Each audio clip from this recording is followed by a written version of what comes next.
नमस्कार साथियों, सौरभ क्लासेस के इस ऑफिशियल प्लेटफॉर्म पर आप सभी का बहुत बहुत स्वागत है। तो साथियों, हम पिछले वीडियो में व्यंजन के बारे में अध्ययन कर रहे थे और हमने देखा कि व्यंजन क्या है और उसके कितने प्रकार हैं, व्यंजनों की संख्या कितनी है, उसका हमने बृहद अध्ययन किया। उसका उच्चारण स्थल क्या है, कौन से अर्ध स्वर हैं, इन सब के बारे में हमने कल डिटेल में जाना था। और अब बचा है आपका संयुक्त व्यंजन, उस पर अध्ययन करेंगे। द्विगुण व्यंजन, कंठोष्ठ व्यंजन, दंतोष्ठ व्यंजन, मतलब शेष जो बचा है उस पर अध्ययन करेंगे। और थोड़ा सा स्वर का पार्ट है, उसके बारे में हम अध्ययन करेंगे। तो चलते हैं, शुरुआत करते हैं। संयुक्त व्यंजन के बारे में चर्चा करेंगे, जिसकी जैसा नाम से ही स्पष्ट है कि संयुक्त व्यंजन, इसे संयुक्त व्यंजन क्यों कहा गया। तो नाम से ही स्पष्ट हो रहा, संयुक्त का मतलब होता है जोड़ा। जो व्यंजन दो व्यंजनों के योग से बने, जो व्यंजन दो व्यंजनों के मिलने से या योग से बने, ऐसे व्यंजन क्या कहलाते हैं? ऐसे व्यंजन संयुक्त व्यंजन कहलाते हैं। और इनके अंतर्गत कौन कौन से व्यंजन आते हैं? तो इनके अंतर्गत आपका छ है, त्र है, ज्ञ है और आपका स्रा है। ये चार व्यंजन है। की संख्या कितनी है? तो संख्या आपकी चार है। कितनी है? चार है। संयुक्त व्यंजनों की संख्या चार है। निर्माण कैसे होगा? दो व्यंजनों के योग से। अगर आपसे कोई पूछे संयुक्त व्यंजन किसे कहते हैं, तो क्या बताना है कि जिनका निर्माण दो व्यंजनों के योग से हो, ऐसे व्यंजन क्या कहलाएंगे? संयुक्त व्यंजन कहलाएंगे। अब इनके बारे में हम थोड़ा सा और गहराई से जान लेते हैं कि संयुक्त व्यंजन कहते हैं तो कैसे हम जान सकते हैं कि संयुक्त व्यंजन है। इसलिए हम इन्हें तोड़ तोड़ करके भी देख लेंगे। जैसे पहले आपका आता है छ, तो जब हम इसको तोड़ेंगे तो का प्लस आपका मूर्धन्य श, का प्लस मूर्धन्य श मिलेगा तो क्या बन जाएगा? छ बन जाएगा। फिर देखिए त्रा में ता प्लस रा बनेगा तो क्या बन जाएगा? त्रा बन जाएगा। ध्यान से देखिएगा, जा प्लस या जुड़ेगा तो क्या बन जाएगा? ज्ञा बन जाएगा। और तालब शाह का मेल रा से होगा तो क्या बन जाएगा? स्रा बन जाएगा। आप देखिएगा यहां से प्रश्न कैसे आता है कि जब कभी पूछा जाएगा कि छा का निर्माण किन दो व्यंजनों के एक योग से हुआ है, या त्रा का निर्माण कैसे हुआ, या ज्ञा का निर्माण कैसे हुआ, या स्रा का निर्माण कैसे हुआ, इनको जानना इसलिए आवश्यक है कि इनके खंड भी पूछ सकता है। इनको जानना इसलिए भी आवश्यक है कि ये शब्दकोश में किस वर्ण के बाद आते हैं। जैसे आपका छा है तो शब्दकोश पढ़ेंगे तो का के बाद शब्दकोश में छा आता है, जबकि हम जानते क्या है कि वर्णमाला में खा आता है। लेकिन जब क्वेश्चन पूछ लेगा, ऐसे क्वेश्चन टेट में भी पूछे गए हैं और ऐसे क्वेश्चन जो है आपके यूपी ट्रिपल एससी की परीक्षाओं में भी पूछे गए हैं। जब भी आप सर्च करेंगे तो ये क्वेश्चन जरूर मिलेगा कि छा के बाद या छा के पहले हिंदी शब्दकोश में कौन सा वर्ण आता है। तो छा के पहले शब्दकोश में कौन सा वर्ण आएगा? छा के पहले का आएगा। अब का क्यों आएगा? देखिए क्यों आएगा, इसका रीजन क्या है कि छा के योग में पहला वर्ण का है, इसलिए शब्दकोश में का के बाद छा को रखा गया है। तो अभी आगे हम शब्दकोश को भी आपको डिटेल में बताएंगे, इतना यहां जान लीजिए। तो संयुक्त व्यंजन कैसे बनते हैं आपने जान लिया, ठीक। छ, त्रा, ज्ञा और स्रा। तो अब आगे चलते हैं, हम लोग देखते हैं कि किसे द्विगुण व्यंजन कहते हैं। अब देखिए आपका आता है दा और धा, दा और धा। देखिए इनको द्विगुण व्यंजन भी कहते हैं, इनको द्विगुण व्यंजन भी कहते हैं और इनको उच्छिप्त व्यंजन भी कहते हैं, उच्छिप्त व्यंजन भी कहते हैं। ठीक है, क्योंकि डा और ढा के उच्चारण में जीवा थोड़ा सा उछलती है, मुड़ती है, इसलिए इनको उच्छिप्त व्यंजन कहा जाता है। इसके बाद देखिए आपका जैसे रा आता है, तो रा को हम क्या कहते हैं, तो रा को हम प्रकंपित व्यंजन कहते हैं, प्रकंपित व्यंजन, या इसे लुंठित व्यंजन भी कहते हैं। क्या कहते हैं, या इसे लुंठित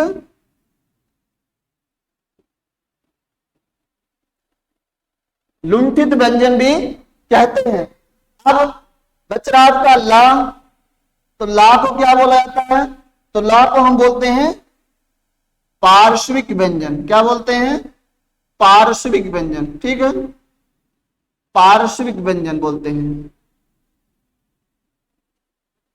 पार्श्विक व्यंजन। देखिए यहां से परीक्षाओं में प्रश्न पूछा जाता है कि कौन सा व्यंजन ऐसा है जिसे हम उच्छिप्त व्यंजन के नाम से जानते हैं, या निम्न में से कौन सा व्यंजन उच्छिप्त व्यंजन है, या कौन सा लुंठित व्यंजन या प्रकंपित व्यंजन है, या कौन सा पार्श्व व्यंजन है। ठीक है, या इस तरह से कहा जाता है किस व्यंजन को पार्श्व व्यंजन के नाम से भी जाना जाता है। तो इस तरह से आप उनके नाम बता सकते हैं। तो अब बचता है आपका, जैसे आपका होगा ए ऐ, तो क्या हो गया ये ए ऐ, ये हो गया आपका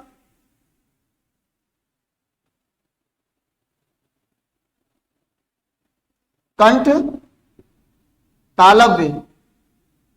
क्या हो गया, कंठ तालव्य। इसके बाद आपका ओ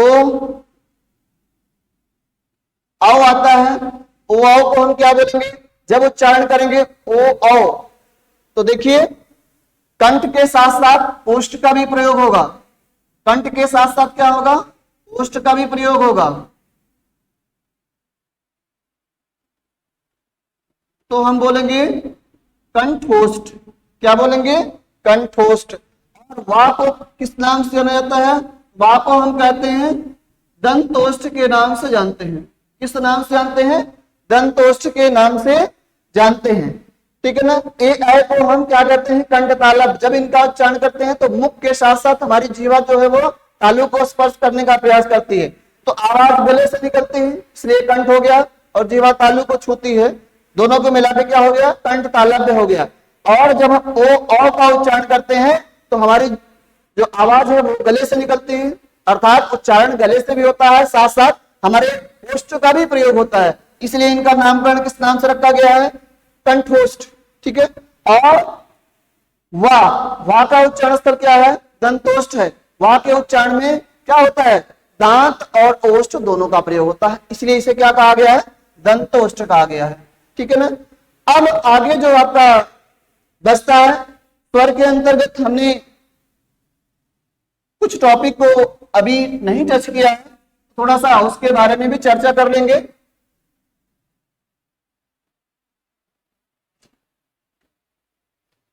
जैसे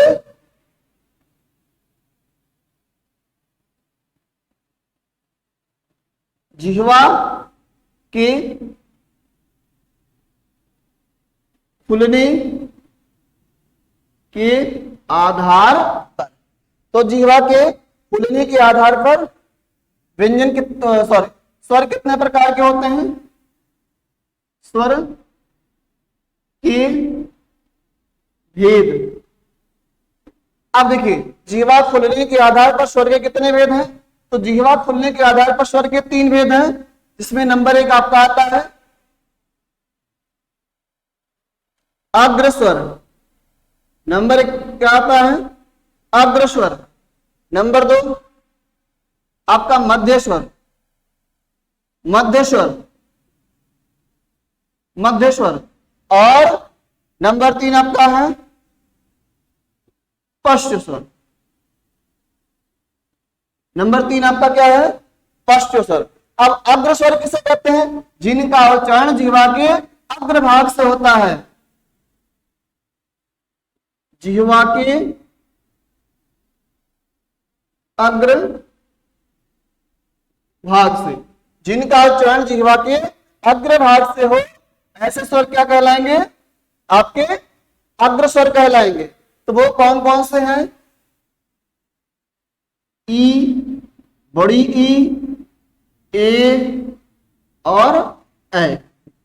ठीक, ये आपके क्या है, ये आपके अग्रस्वर है। ठीक है, मध्य स्वर क्या है, इसका उच्चारण कैसे होता है, जिह्वा के मध्य भाग से। अब कौन सा स्वर ऐसा है जिसका उच्चारण जिह्वा के मध्य भाग से होता है, ये है छोटा, जिसे हम कहते हैं ह्रस्व आ। ठीक, इसके बाद आता है पश्च स्वर। पश्च स्वर का उच्चारण स्थल क्या है, सॉरी उच्चारण स्थल, पश्च स्वर का उच्चारण कैसे होता है, जिह्वा के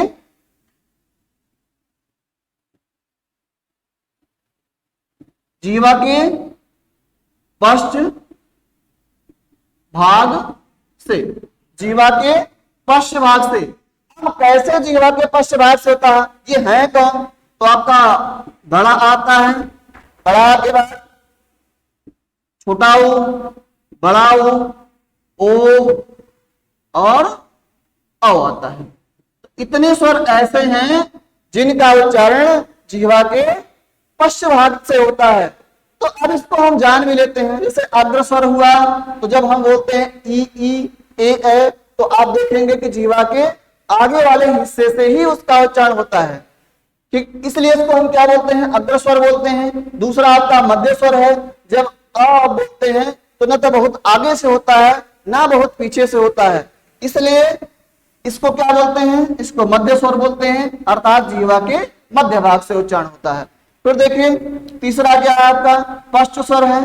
पश्च स्वर में क्या होता है कि जीवा के पश्च भाग से होता है। जब अ बोलते हैं तो मध्य है, लेकिन जब दीर्घा बोलते हैं बड़ा, तो क्या होता है आ आपने बोला तो जीवा के पिछले भाग से उच्चारण हो रहा है, आ उ ओ औ। इस तरह से आप देखेंगे तो आपको खुद ही महसूस होगा कि जीवा के किस भाग से इन स्वरों का उच्चारण हो रहा है। तो जिस भाग से उच्चारण हो वो जान लीजिए कि उस भाग से संबंधित है। अग्र भाग से हो तो अग्र स्वर, मध्य भाग से हो तो मध्य स्वर, और पीछे वाले भाग से हो तो पश्च स्वर होता है। तो इसको भी हम आशा करते हैं कि आपको अच्छे से ये भी टॉपिक आपको समझ में आ गया होगा। अब आगे आपका बचता है हिंदी का शब्दकोश, जिसपे चलते हैं, चर्चा करते हैं।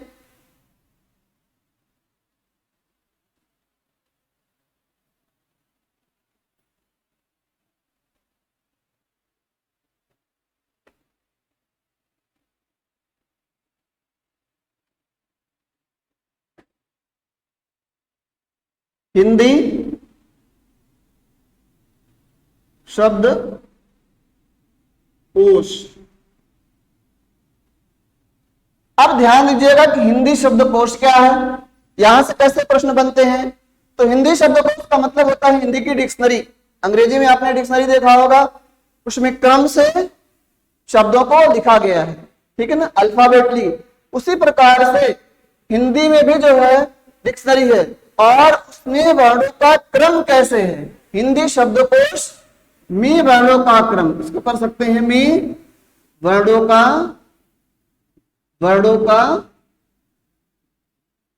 क्रम, वर्णों का क्रम। अब ध्यान दीजिएगा कि हिंदी शब्दकोश कैसे हमें देखना है, यहां से कहां से प्रश्न आते हैं। तो सबसे पहले हम हिंदी शब्दकोश के जो वर्ण हैं पहले उनके अनुसार देख लेते हैं। जैसे वर्णमाला में पहला वर्ण आता है आपका छोटा, क्या आता है, छोटा आता है, लेकिन शब्दकोश में छोटा नहीं आता है।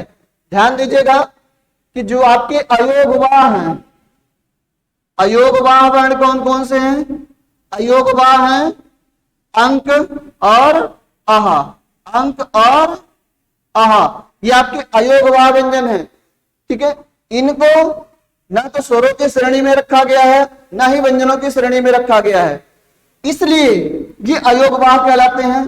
तो इनको ना तो शब्दकोश में स्वर के साथ रखा गया है, ना व्यंजन के साथ रखा गया है, इनको स्वरों के पहले रख दिया गया है।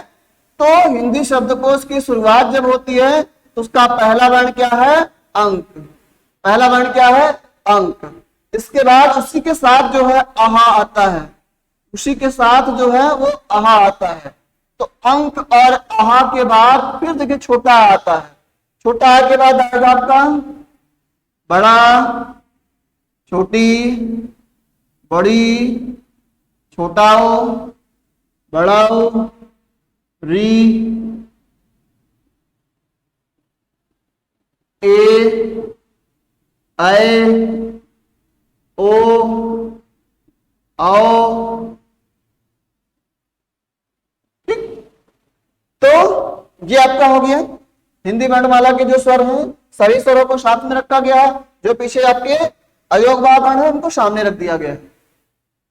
तो प्रश्न देखिए यहीं से बनता है कि शब्दकोश में छोटा आ के पहले कौन सा वर्ण आएगा। तो छोटा आ के पहले अगर अंक दिया तो अंक, आ दिया तो आ, जो भी दिया रहेगा वो पहले आएगा। अगर आपसे पूछ ले कि शब्दकोश में आहा के पहले कौन सा वर्ण आता है, तो वो आहा के पहले आपका अंक आएगा, अंक के बाद आहा आएगा, आहा के बाद तब छोटा आएगा। आपसे अगर पूछ ले कि अंक और आहा हिंदी शब्दकोश में किसके साथ आएंगे, तो अंक और आहा हिंदी शब्दकोश में किसके साथ आएंगे। ऑप्शन में दे दिया, ऑप्शन में दे दिया छोटा आ, ऑप्शन में दे दिया का, ऑप्शन में दे दिया आओ, या दे दिया इनमें से कोई नहीं, इनमें से कोई नहीं। तो ध्यान ये दे दिएगा कि छोटा आ को आपको लगाना है। इसके बारे में हम अभी भी डिटेल में आगे चर्चा करेंगे। तो अब आपको समझ में आ गया होगा। अब आ के बाद जैसे ही हम वर्णमाला में पढ़ते हैं, बड़ा, छोटी, बड़ी, छोटा, री, ए, ऐ, ओ, आओ तक आता है। अब देखिए आओ के बाद कौन सा वर्ण आता है, फिर प्रश्न यही से बनता है। आओ के बाद बनेगा क्या, क्या आएगा, का आएगा। का के बाद अब हमारे देखिए हमारे जो वर्णमाला है उसमें 4 संयुक्त व्यंजन है। अब उन 4 संयुक्त व्यंजनों को भी यही बीच बीच में रखा गया है।